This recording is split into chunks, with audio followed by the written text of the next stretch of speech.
Hey guys, so I noticed that a lot of pro players, a lot of Hearthstone fans are currently really pissed off at Blizzard and they think that Priest is terrible. It's going to be the worst class ever now, especially with the Priest cards they put out. And I think everybody is totally going to get this wrong. I think everybody's completely wrong.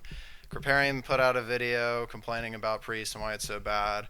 Amaz made like this little 3-second video complaining about why it was bad. I think they're both wrong. I think that people have not really looked at all the other cards that have been released in this set and why Priest is actually going to be really, really good. So, what am I talking about?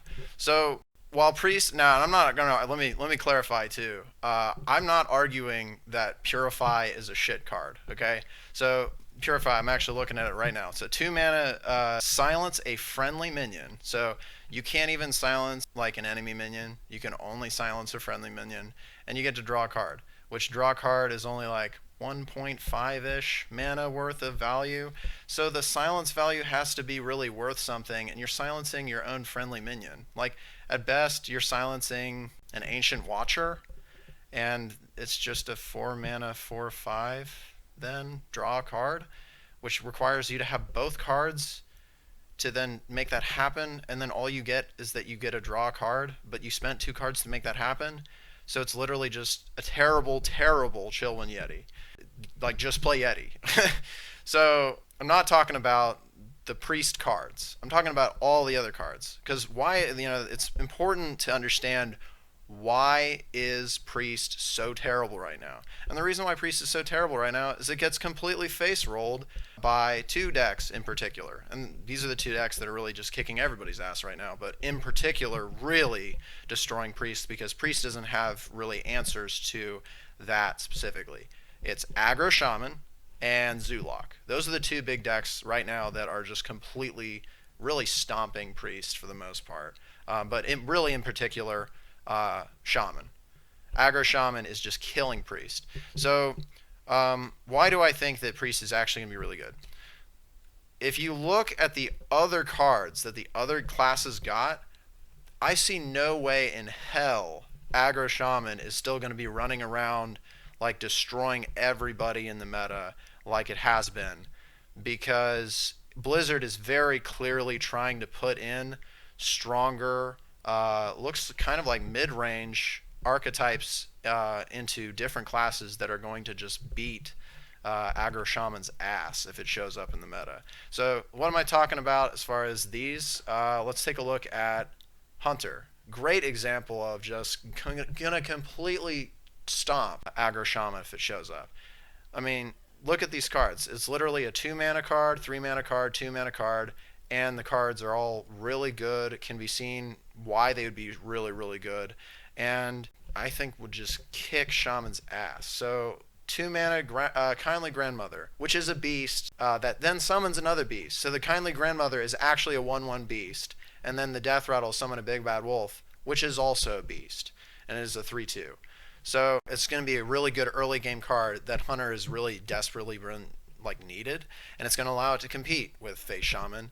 And what's really going to allow it to compete with Face Shaman is its 3 mana card, Cloak Huntress, which makes your secrets cost 0, and it's a 3 mana 3/4. I cannot see Aggro Shaman just steamrolling a mid-range beast slash secret hunter deck. I just cannot see Aggro Shaman kicking a hunter like down with these cards put in. I just can't imagine that happening. Now maybe I'm totally wrong, but I have a feeling that there's going to be a lot of new deck archetypes coming out that are going to be able to really hit Shaman pretty hard.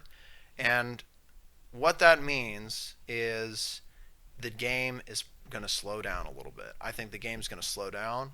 I don't think that Priest is going to be as useless as people think it is. And here's a great reason why I believe that. If you look at the other cards and then you look at why would they be giving Priest such bad cards? Because it's not like Ben Brode and the devs at Blizzard saw everybody complaining about how bad Priest was, how bad Priest. No, I think Priest is still going to be shit in Arena. I think it's still going to be pretty bad in Arena. But in regards to constructed, I have a feeling they actually took the time to look at these cards and look at what was going on. They listened to the community. I have a feeling they have tested these. They've tested these cards against conventional meta decks currently in play. I'm sure that they have looked at it and gone, wow, Aggro Shaman is just really not going to be dominating like it was when we put in these cards. So what does that mean? If the meta slows down, then Priest is going to be viable, and if Priest becomes viable, then we kind of run that. I think what happened is that they were worried about if they gave Priest super strong cards, it could potentially make Priest like way, way too strong. Because currently Priest has some decent cards. Like as far as control, like control versus control, you can't get better than Priest. Like Priest destroys other control decks because of really good cards like Thought Steal is amazing because usually, I mean, like let's run a theoretical example here. You Thought Steal Cairn Bloodhoof, and you Thought Steal Fiery War Axe or something, and you're playing against Control Warrior or something like that. It's probably going to cost him at least 2 cards to deal with one of your cards, and you only used 1 card to generate it. It's strictly better in a control matchup than like Arcane Intellect with Mage, for example, because with Arcane Intellect, in control matchups, you're drawing more cards, and that's using, I mean, you're using a card to draw more of your own cards that you have to use. Versus in Thought Steal, you are just straight up generating 2 cards from 1 card in your hand without drawing any other cards, which is strictly better in a control matchup because if you go to Fatigue, you're just not going to have drawn as many cards. On top of the fact that you also have Entomb, which is like the ultimate control card. It's arguably the best removal for like a heavy target and like effect-based targets in the game. Like, it's a great way to remove Sylvanas without Sylvanas having any impact at all.